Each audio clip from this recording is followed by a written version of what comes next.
with Brahma Kumaris. A very warm welcome to Awakening with Brahma Kumaris. We have Sister Shivani with us to answer your questions. A very, very, very warm welcome to you. Om Shanti, Sister Shivani. Om Shanti, and thank you.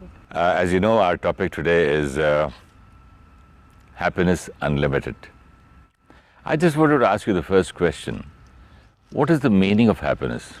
If there's one thing that everyone's looking for, irrespective of whatever we're doing, whatever relationships we establish, whatever we're trying to achieve, if we just think about it, the bottom line is we're looking for happiness. We are looking for happiness through what?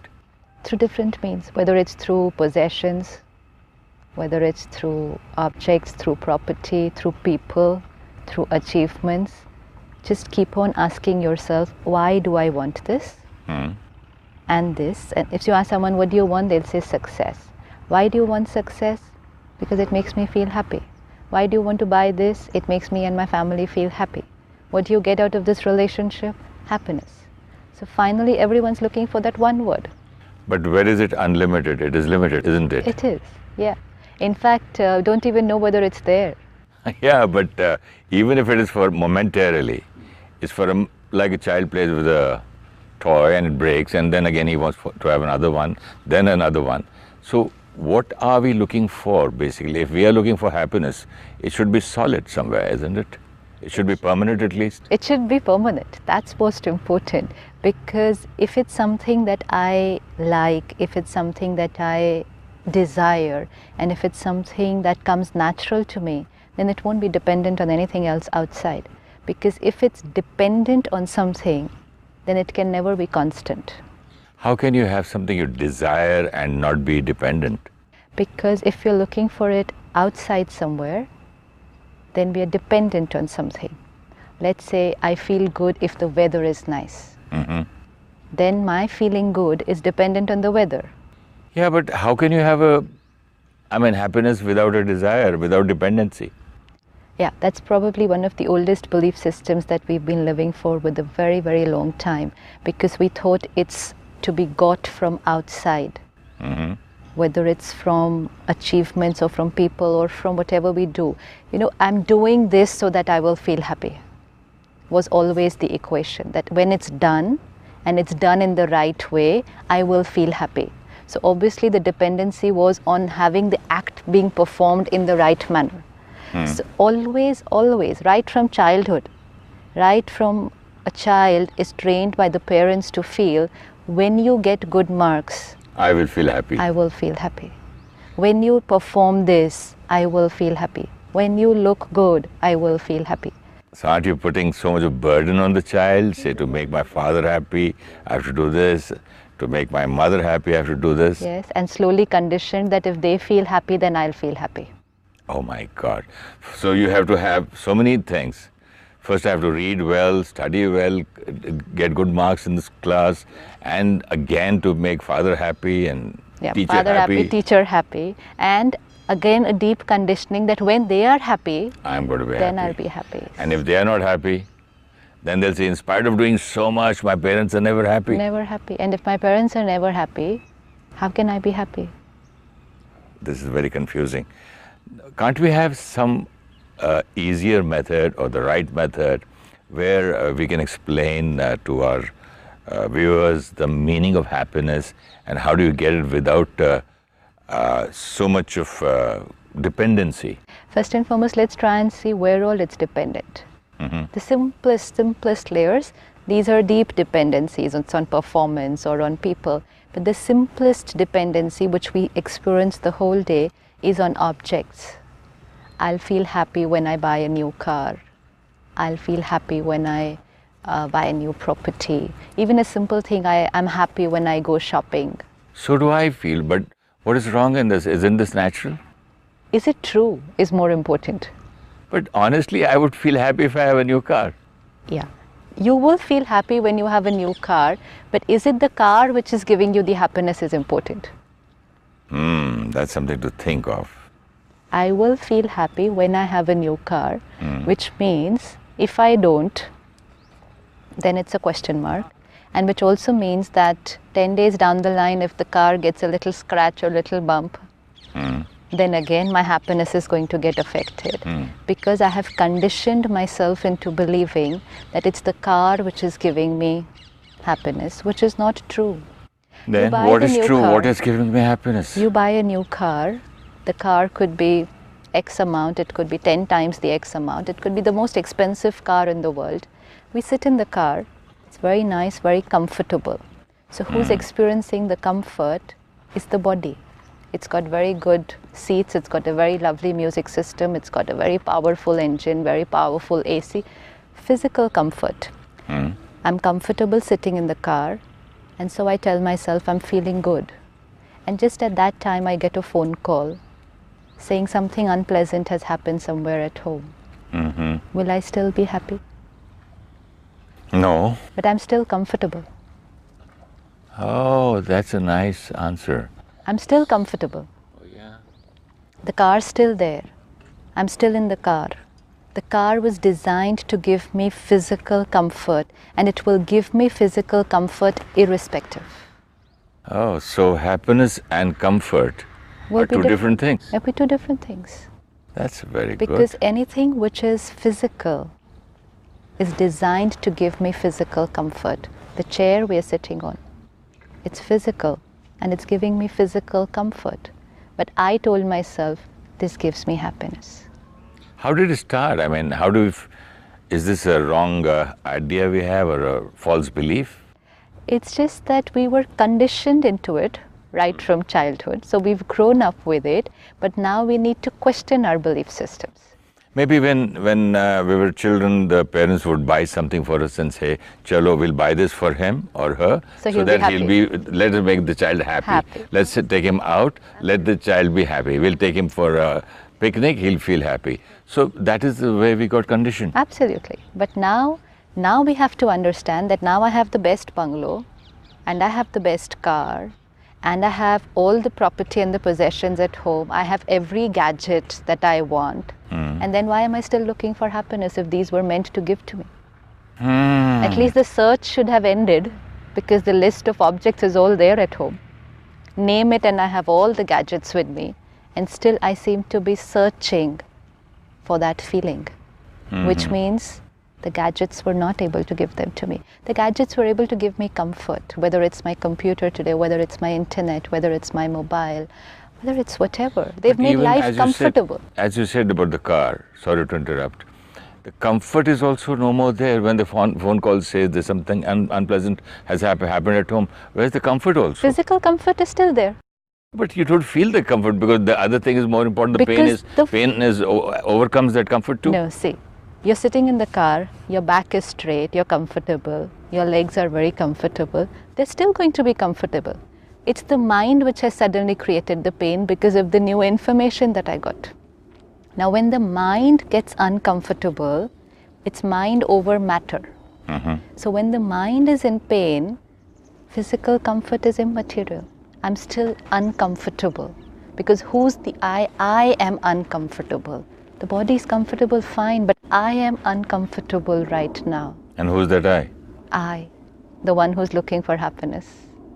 So that time, the physical comfort doesn't matter. And yet it could be the other way around, that physically I could be uncomfortable. I could just be sitting cross-legged on the floor. But I am happy. Internally, I'm very blissful. So I'm very comfortable. How does one get there? So by understanding that physical comfort is separate from emotional comfort, not mixing the two. It's because I was not able to experience internal comfort, internal stability, which we called happiness. We thought if I'm physically comfortable, then that means I'm happy. And that's why we started to buy happiness. No? We're all trying to buy happiness today. If I buy this and this and this, and the list is never ending, which is fine to buy all those things, but just not to add, if I buy, therefore I will be happy. We just have to remove that line. I buy because it's useful, it's comfortable, it's productive, it's happiness. No, because at least I know then why I'm buying. And so then you're I clear will not. about it. I'm very clear about it. So at least I don't tell my mind, when I buy this, then I will be happy. Then it's again postponing my happiness. Oh, and also putting a condition to it. Condition to it. Let's say I'm building a new house. And I say, when this house is built and when I shift into this house, then I will be happy. Which could mean after a year, after 2 years. And then So when you go in there, then I'll say, oh, when I have beds, when I have these trees, when I have so much of interior. So then again, postponing my happiness into the future. Every time. Start from a child. A child is in school. We look at a child in school and we say student life is the best life. But a child looks at his grown-ups and says, they're so lucky. They don't have to do homework. They don't have to give exams. They're so lucky. I wish I was going to be in their place. So he's looking to be out of school so that he can be happy. I'll be very happy when I go into college. Then he gets into college. And then I'll be very happy when I get my job and I'm married and I have a family. Then you do that. I'll be very happy when my children are settled and everything is fine. Then your children are settled. I'll be very happy when I retire. When will I be happy? Because I kept on postponing it to I will be happy when. ... Fill in the blanks, and every time there was a new blank to fill in there, and we kept on telling ourselves, when this happens, I will be happy. How sad. That's How why sad. we are not happy. Because That's why we see so many people who are rich, they have helicopters, they have private airplanes, their own boats, everything, and still they go around temples to temples, gurus to gurus.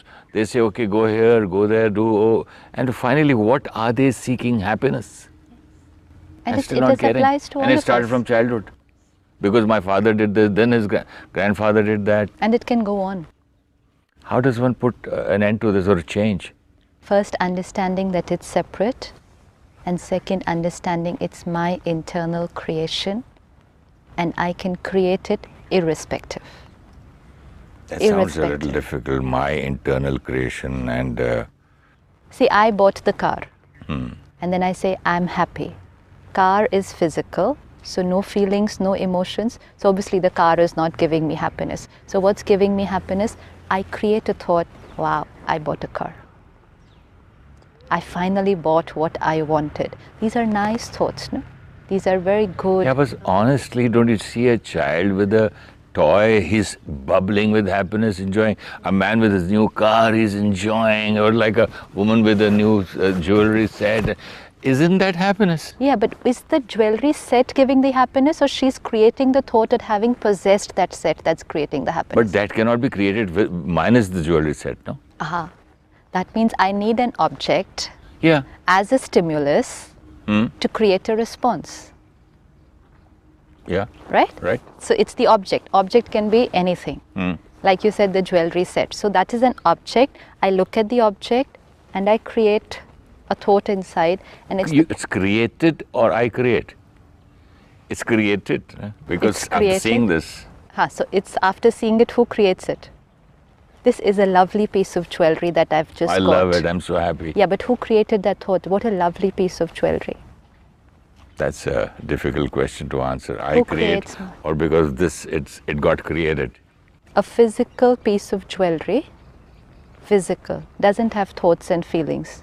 It's Okay. physical, right? Okay. So I look at it and I create a thought. What a lovely piece of jewelry I've been gifted with, or I've bought, whatever. If 10 minutes later somebody walks into the room and says, this is not looking nice on you This at is all. fake. Okay, this is fake, fine. So then, now who's creating the response? Now, really? It's not nice?